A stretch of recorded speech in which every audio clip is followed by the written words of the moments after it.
Assalamualaikum. 9 April 2025.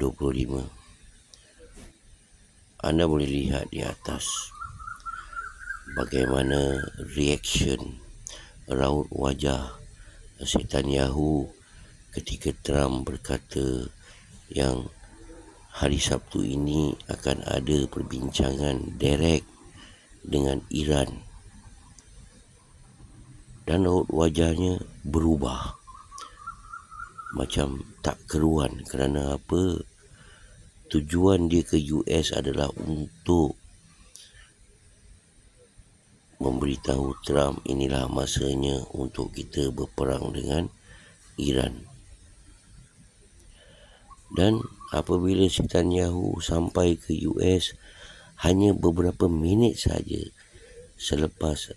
sebelum dia bertemu dengan Trump, dia diberi information yang akan ada perbincangan direct dengan Iran.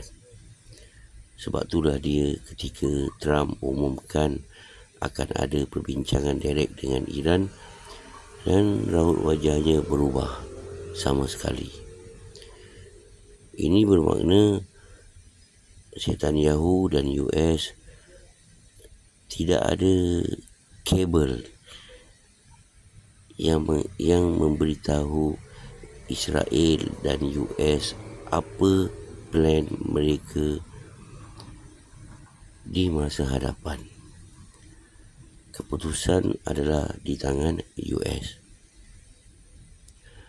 Dan kita dapat information daripada Iran yang Iran berkata tidak akan ada perbincangan direct dengan US. Ini sebelum lagi hari Sabtu. Kita tunggu hari Sabtu. Dan Iran berkata apa-apa perbincangan dengan US adalah orang tengahnya adalah Oman. Ini adalah seperti biasa. Kita tunggulah hari Sabtu ni macam mana. Adakah perang ini akan menular dan semakin parah? Kita akan tunggu hari Sabtu ini. Dan di Yaman US seperti tidak tahu di mana mereka mengebom. Mereka mengebom di mana-mana sahaja yang mereka nak.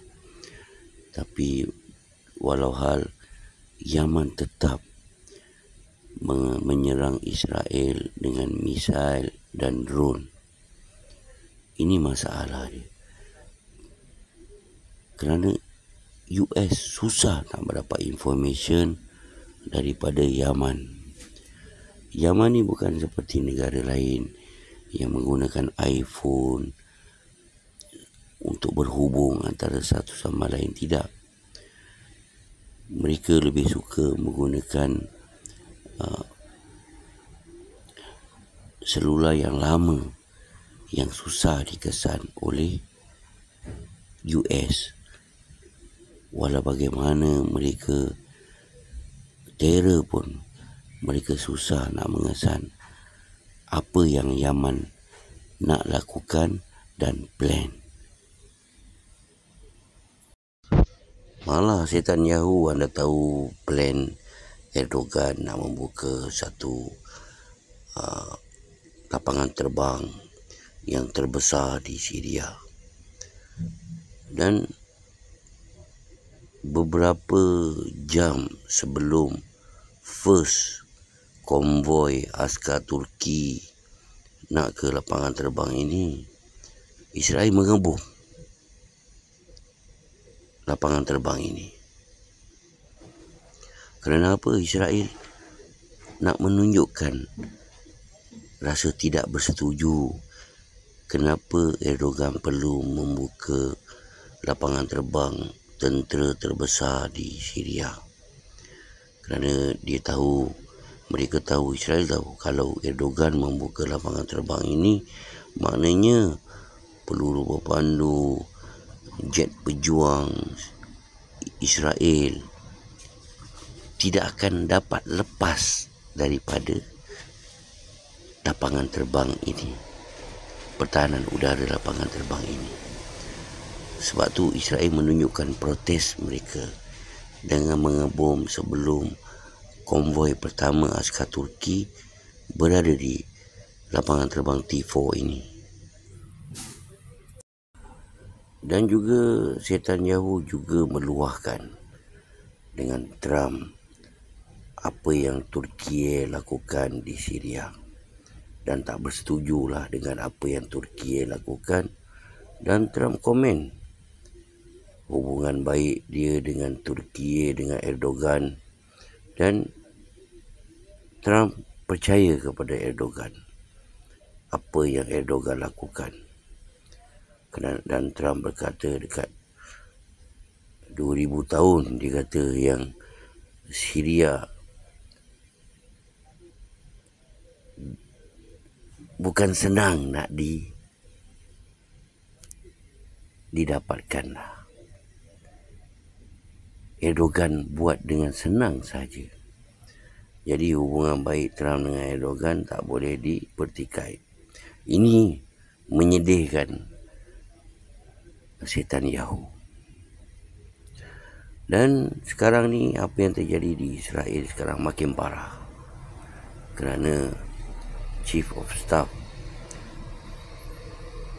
askar Israel, iaitu ketua juruterbang jet pejuang Israel, walaupun askar simpanan sekalipun, tidak bersetuju dengan apa yang Netanyahu lakukan sekarang. Dan apa yang mereka cuba publish kepada umum, tak dibenarkan Netanyahu. Ini menyebabkan mereka marah. Dan mereka tidak bersetuju dengan apa yang sekarang mereka lakukan dengan membunuh orang awam, apa semua mereka. Sebab tu saya nak katakan yang Israel sekarang menghadapi banyak sangat masalah dalaman mereka. Askar mereka tak nak pergi berperang lagi walau sudah balik.